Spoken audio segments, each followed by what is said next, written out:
नमस्कार, मैं हूं दीपाली राणा। आप देख रहे हैं योर मनी। पर्सनल फाइनेंस से जुड़ा हमारा बेहद ही खास शो जो हर रोज हम लाते हैं ताकि आपको सिखा सके निवेश के गुण और ये सिखा सकें कि निवेश करना बहुत जरूरी है। छोटी छोटी सेविंग से आप अपने बड़े सपनों को पूरा कर सकते हैं। तो आज से अभी से शुरुआत कीजिए निवेश की। योर मनी आपकी मदद करने के लिए तैयार है। आप शामिल हो सकते हैं शो में सोशल मीडिया प्लेटफॉर्म्स के थ्रू, व्हाट्सएप के थ्रू। फटाफट से कर लीजिए तरीका नोट इस शो में आने का।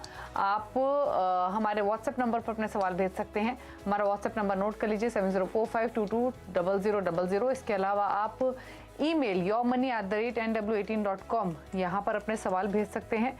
ये शो लाइव भी जा रहा है सोशल मीडिया प्लेटफॉर्म्स पर, यानी फेसबुक, ट्विटर पर सिंबीसी आवाज के हैंडल पर जाकर अपने सवाल आप भेज सकते हैं #AskAवाज योर मनी लिखकर। आज आपकी सभी क्वेरीज को आंसर करने के लिए ऑप्टिमम मनी मैनेजर्स के एमडी पंकज मटपाल मौजूद हैं। पंकज जी नमस्कार, स्वागत है आपका। और पंकज जी से आपके सवालों पर राय लें उससे पहले आज बात करेंगे एन्युटी प्लान्स की। एन्युटी प्लान्स होते क्या हैं, क्या रेलेवेंस है इनकी, कितने तरीके के एन्युटी प्लान्स होते हैं, क्या इनके फायदे हैं और क्या ये आपको सूट करते हैं या फिर नहीं। तो एक एक करके कवर करते हैं। पंकज जी पहले तो ये बताइए एन्युटी प्लान्स होते क्या हैं। दीपाली नमस्कार। एन्युटी प्लान बेसिकली सिंपल भाषा में कहें तो पेंशन प्लान। और एन्युटी वर्ड से कई बार कुछ इन्वेस्टर्स इसको एनुअल समझ लेते हैं। तो एन्युटी पेंशन है, और जो पेंशन है वो मंथली भी हो सकती है, क्वार्टरली हो सकती है, हाफ ईयरली हो सकती है, ईयरली हो सकती है। तो अक्सर तो जो रिटायर्ड लोग हैं वो मंथली पेंशन लेना ही पसंद करेंगे। लेकिन क्योंकि जब एन्युटी प्लान बाय किए जाते हैं तो वहां पर ये तय नहीं होता है कि आपको किस एज के बाद पेंशन मिलेगी। तो आप यंग एज में भी एन्युटी लेना शुरू कर सकते हैं, और इसलिए यहां पर कई बार आप क्वार्टरली या हाफ ईयरली का ऑप्शन भी ले सकते हैं।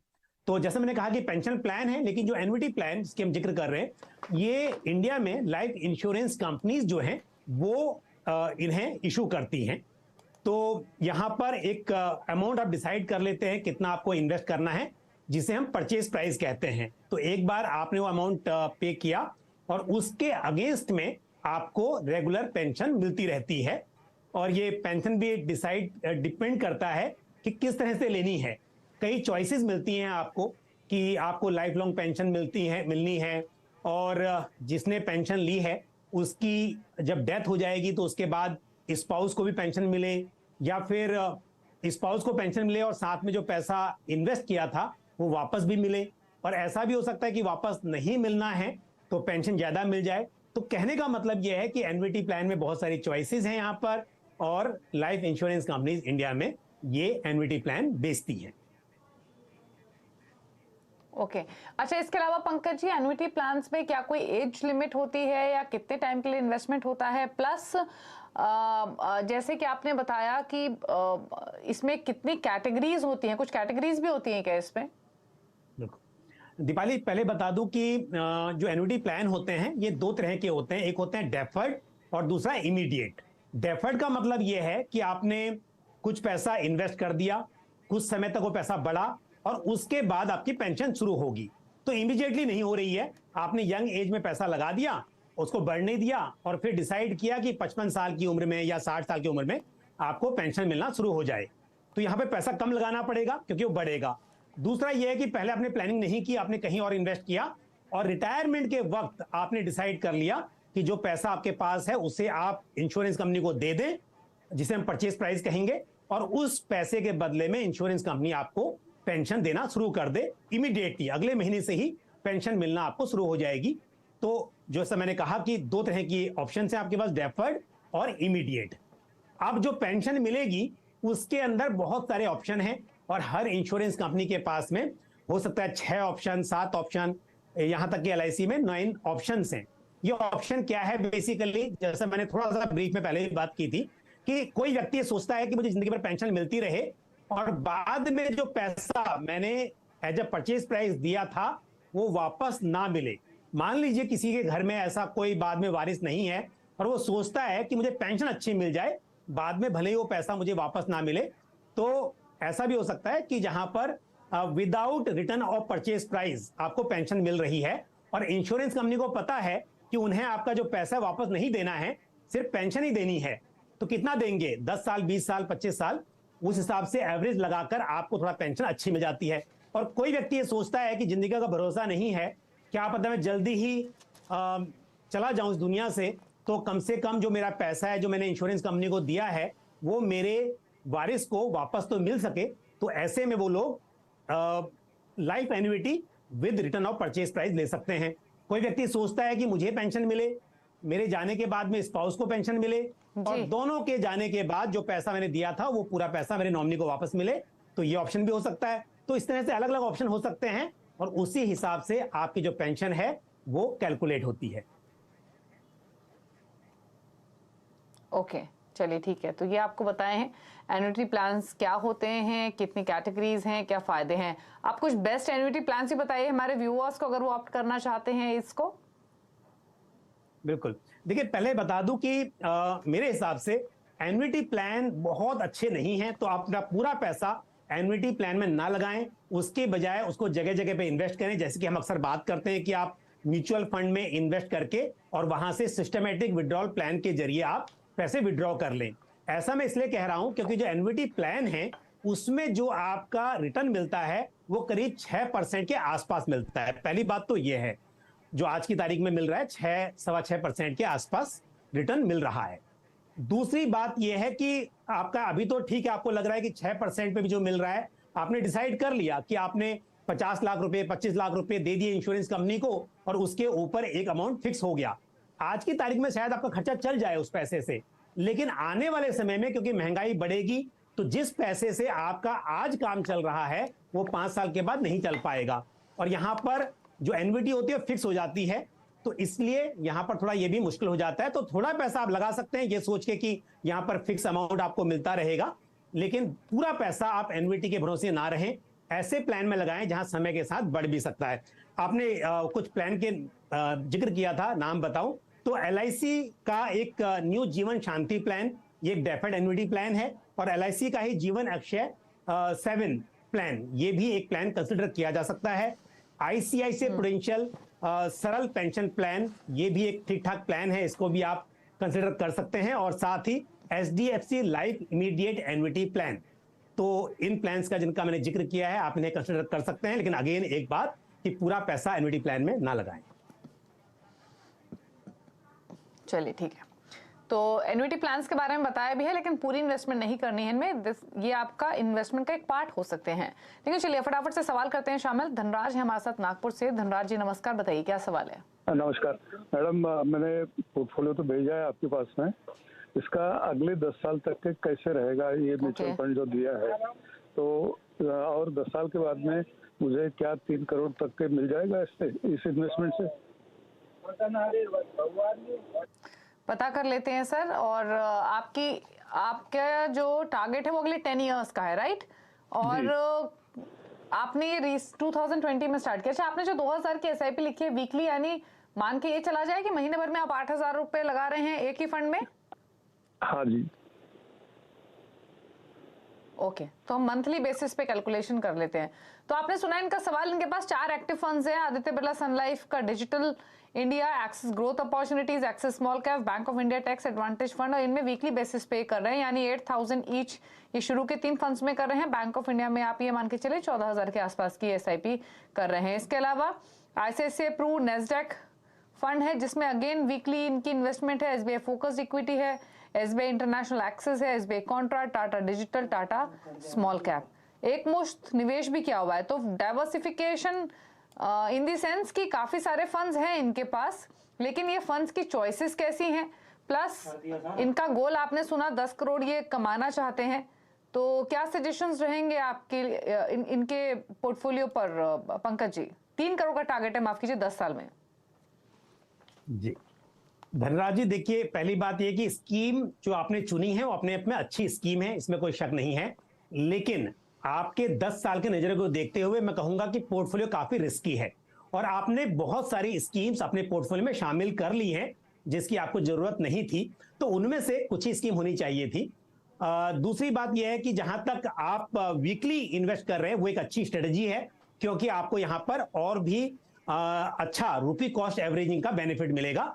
तो एक साथ करने की बजाय आप उसको डिवाइड कर रहे हैं, और 10 साल में आपके यदि हम 12% का कंपाउंडिंग एनुअल ग्रोथ रेट लेकर चलते हैं तो करीब 1 करोड़ 82 लाख 1 करोड़ 82 लाख रुपए इकट्ठे होते हैं और आपका टारगेट है यहाँ पर 3 करोड़ का, तो सलाह ये होगी कि अपने इन्वेस्टमेंट को आप इमीडिएटली 10,000 पर मंथ से और बढ़ा दीजिए, तो ये आपके लिए करना आसान हो जाएगा। साथ ही जो आप टैक्स सेवर फंड में इन्वेस्ट कर रहे हैं, आपको पता है कि 1.5 लाख की लिमिट होती है 80C डिडक्शन के लिए, और आप 3,500 पर वीक कर रहे हैं, तो यानी कि अगर 52 वीक की बात करें, एक साल की बात करें, तो ये अमाउंट काफी ज्यादा हो जाता है, उसको आप रिड्यूस कर लें। और जैसा मैंने कहा था कि स्कीम बहुत ज्यादा है, सजेशन दे रहा हूं आपको मैं, आप थोड़ा सा अगर इसको डिक्लटर करना चाहें, थोड़ा सा पोर्टफोलियो ठीक करना चाहें, तो यहां पर अपनी टाटा स्मॉल कैप फंड से SIP कैंसिल कर दें, SBI international US equity fund से कैंसिल कर दें, साथ ही टाटा डिजिटल इंडिया फंड से भी SIP कैंसिल कर दें, क्योंकि इसी कैटेगरी की दूसरी स्कीम्स भी आपके पोर्टफोलियो में ऑलरेडी हैं। और एक आप large and mid cap fund को शामिल कर लें, ICICI prudential large and mid cap fund या कैनरा रूबिको इमर्जिंग इक्विटीज फंड, इन दोनों में से कोई भी एक फंड शामिल करें, तो थोड़ा सा आपका पोर्टफोलियो जो होगा वो बैलेंस हो जाएगा, अच्छा पोर्टफोलियो होगा। तो ये बदलाव मैं आपको सजेस्ट करूंगा कि आपको करने चाहिए। ठीक है, अगले कॉलर से बात कर लेते हैं। संजय है हमारे साथ, मंडी हिमाचल प्रदेश से। संजय, गुड इवनिंग, बताइए सवाल।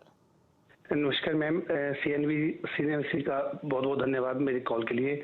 मैम, मैं पंकज जी से जानना चाहता हूं कि जो मेरा IIFL फोकस फंड है वो उसको मैं चेंज करके SBI काउंटर में कन्वर्ट कर सकता हूं, बाकी पोर्टफोलियो आपके पास है जी। तो पोर्टफोलियो में आपके पास Parag Parikh flexi cap, SBI small cap, Kotak emerging equity और IIFL का फोकस्ड इक्विटी है। इसमें ये 18,000 पर मंथ कर रहे हैं पिछले 3 साल से। 50 लाख का टारगेट है 8 to 10 ईयर्स में, तो टाइम तो है इनके पास। फिलहाल इनका पोर्टफोलियो कैसा लगा आपको और इनके गोल पर कमेंट्स? संजय, आपके सारी स्कीम अच्छी हैं, इसमें आपको कोई भी बदलाव की जरूरत नहीं है, आप इन्हें बने रहिए। और आपके पास जो पराग पारिक फ्लेक्सी कैप फंड है, क्योंकि इसका एक्सपोजर काफी इंटरनेशनल सिक्योरिटीज में, शेयर्स में है, तो आप देख रहे हैं कि इंटरनेशनल मार्केट में वोलेटिलिटी थोड़ी ज्यादा है, तो घबराने की जरूरत नहीं है, बने रहिए लंबे समय के लिए। तो ये सारी स्कीम अच्छी हैं। और अभी आप कुछ बात कर रहे थे शायद SBI फोकस्ड फंड की, तो मेरे हिसाब से उसमें भी कोई दिक्कत नहीं है, लंबे समय का नजरिया है, तो आप वहां पर भी बने रह सकते हैं। ओके, तो होल्ड करने की सलाह है। पोर्टफोलियो के आपके सभी फंड्स अच्छे हैं और आसानी से आप इन इन्वेस्टमेंट से अपने लक्ष्य को हासिल कर सकेंगे, इनफैक्ट ज्यादा भी कमा सकते हैं। चलिए, तो ये सजेशन संजय के लिए। रुक रहे हैं इसी के साथ एक ब्रेक के लिए, और इनफैक्ट ब्रेक में जाने से पहले धर्मेंद्र भी हैं हमारे साथ फोन लाइन पर असम से अपना सवाल पूछने के लिए। धर्मेंद्र जी नमस्कार, बताइए क्या सवाल है? चलिए उनसे कनेक्ट करेंगे धर्मेंद्र से एक ब्रेक के बाद। फटाफट से क्विक ब्रेक ले लेते हैं, जल्द वापस आते हैं।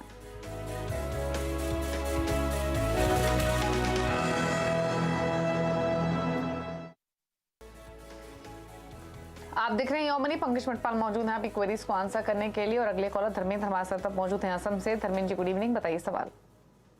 हाँ, ये मैंने तो अपना पोर्टफोलियो भेजा है। मैडम, मैं ये चाहता हूँ कि ये बहुत ज्यादा इसमें हमारे पास फंड हो गया है, मैं ये सबको क्लोज करके मैं 4 ही फंड रखना चाहता हूँ, और सब में जो है 10-10 हजार का मैं SIP करूंगा। अभी 36,000 का चल रहा है हमारा, और मैं चाहता हूं कि जो है ये 40,000 का मैं जो है जनवरी से कर दूंगा। तो ये 4 फंड कौन कौन से होंगे, और ये क्या 10 साल में हमें 2 करोड़ का आंकड़ा ये हमें मिल जाएगा क्या? ठीक है, तो सवाल इनका आपने सुना पंकज जी। इनके पास अभी इनफैक्ट अगर काउंट करने चले तो 12 और 4 इनके पास 16 म्यूचुअल फंड्स है, जिसमें इनकी 1000, 1500, 2000, 3500, 5000, 7000 की SIPs चल रही हैं। लमसम इन्होंने किया हुआ है ICICI prudential credit risk fund में 4 लाख के आसपास का। सवाल सिंपल है, 6 साल हो चुके हैं, लेकिन अभी कंसोलिडेट करना चाहते हैं पोर्टफोलियो, सिर्फ 4 फंड्स। तो पहले तो बताइए कौन से 4 फंड्स रखे, दूसरा ये 10 साल में 2 करोड़ का टारगेट है। बिल्कुल दीपाली, सही कहा आपने, बहुत सारे फंड हैं। और धर्मेंद्र जी, एक बात कहूंगा कि आपने मेरे मन की बात जान ली, ऐसा लगता है। जो मैं आपको सजेशन देने जा रहा हूं, आपने खुद बात कही कि बहुत सारे फंड्स हैं आपके पास में, तो बिल्कुल कम करने चाहिए। मैंने 4 फंड्स आपके लिए निकाल के रखे हैं, और वो होंगे ICICI Prudential blue chip fund जो लार्ज कैप फंड है, Parag Parikh flexi cap fund, Nippon India growth fund, या फिर कोटक इमर्जिंग इक्विटीज फंड में से दोनों में से एक कोई भी रख लीजिए। और एसबीआई फोकस इक्विटी फंड। तो आपके ही पोर्टफोलियो में से 4 स्कीम मैंने सिलेक्ट की हैं जो आपने लिए हुए हैं, बाकी को आप बंद कर सकते हैं। और जो क्रेडिट रिस्क फंड है वो एक डेट फंड है, उसे आप कंटिन्यू कर सकते हैं, उसमें बने रहिए। दूसरी बात, आप अभी 36,000 पर मंथ कर रहे हैं, इस हिसाब से हम देखेंगे तो 10 साल में यदि 12% का CAGR मिलता है तो लगभग आपके पास इकट्ठे हो सकते हैं 1,49 लाख, जो कि 22 लाख ऑलरेडी इकट्ठे हो गए हैं आपके पास, उसे मिलाकर वो भी ग्रो होंगे तो 1.49 हो सकते हैं। और आपका टारगेट जो है 2 CR का, तो 40,000 पर मंथ यदि आप इन्वेस्टमेंट करते हैं तो ये बिल्कुल आप अचीव कर सकते हैं। तो आपने जैसा कहा 4 स्कीम मैंने आपको बता दी हैं, और साथ ही आप भी चाह रहे हैं कि 40,000 कर लें, तो बिल्कुल ये करेंगे तो आपका टारगेट अचीव हो जाएगा।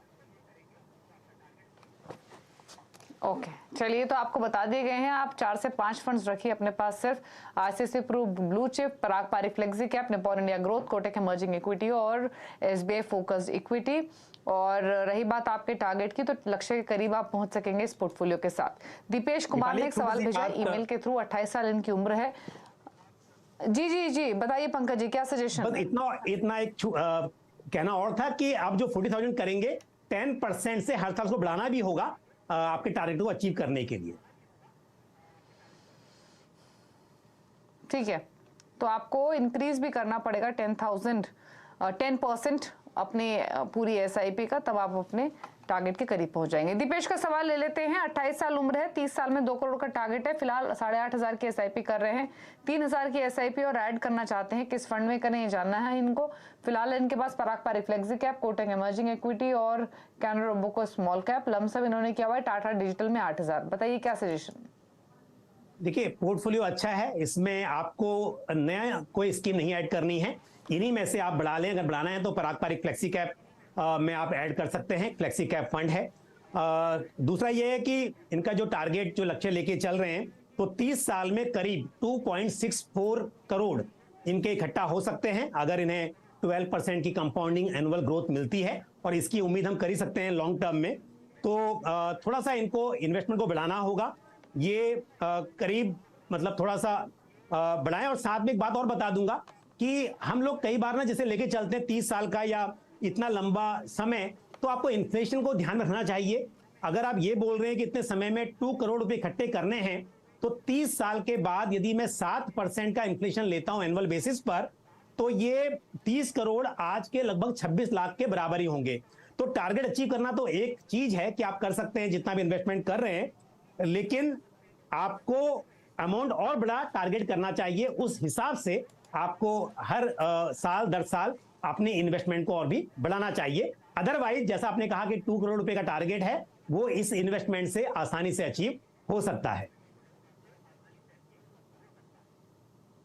ओके, चलिए ठीक है, तो किसी बदलाव की जरूरत नहीं है आपके पोर्टफोलियो में। एज सच आपका पोर्टफोलियो अच्छा है, आपकी SIPs जितनी आप कर रहे हैं उसमें आप ऑलमोस्ट 2.25 करोड़ के आसपास का लक्ष्य हासिल कर सकेंगे, तो आप जितना एक्सपेक्ट कर रहे हैं उससे ज्यादा आप कमा सकेंगे।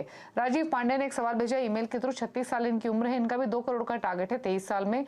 इनका फिलहाल जो पोर्टफोलियो है वो है टाटा डिजिटल इंडिया फंड 3,000 की SIP, पराग पारिक फ्लेक्सी कैप में 3,000 की SIP चल रही है, SBI मल्टी कैप में 4,000 per month, plus Canara Robeco small cap में 2,000 पर मंथ। तो यानी जो टोटल SIP इनकी है फिलहाल वो ऑलमोस्ट 12,000 के आसपास की हैं पर मंथ। तो पहले तो 12,000 पर मंथ में 23 इयर्स में कितना एक्यूमुलेट कर लेंगे, प्लस इनका पोर्टफोलियो आपको कैसा लग रहा है, कोई चेंजेस करने हैं या कोई और सलाह होगी? बिल्कुल दीपाली, देखिए अगेन 12% के CAGR से कैलकुलेट करूं तो लगभग 1.60 करोड़ ये इकट्ठा कर सकते हैं 12,000 रुपया महीना जो निवेश कर रहे हैं उसके आधार पर। तो इनको टारगेट अचीव करने के लिए अगर 2 करोड़ करना है तो 3,000 रुपीज पर मंथ अपने इन्वेस्टमेंट को बढ़ाना चाहिए, यानी कि 15,000 पर मंथ कर देना चाहिए। और साथ ही जैसा मैंने पहले सवाल के जवाब में कहा था कि लंबे वक्त में आपको इन्फ्लेशन को ध्यान में रखना चाहिए, और 23 साल के बाद 2 करोड़ की वैल्यू आज के लगभग 41 लाख के आसपास होगी। इसलिए सजेशन ये है कि 3,000 से तो बढ़ाएं अभी आप, लेकिन आप और भी समय के साथ इन्वेस्टमेंट को बढ़ाते रहें, तो ये आपके लिए अच्छा रहेगा। और पोर्टफोलियो में जो स्कीम्स है वो सारी अच्छी हैं, आप उन्हीं स्कीम में अपने इन्वेस्टमेंट अमाउंट को बढ़ा सकते हैं। ओके, तो फिलहाल जो आपका पोर्टफोलियो है वो बेहतर है, उसमें कोई बदलाव करने की जरूरत नहीं है।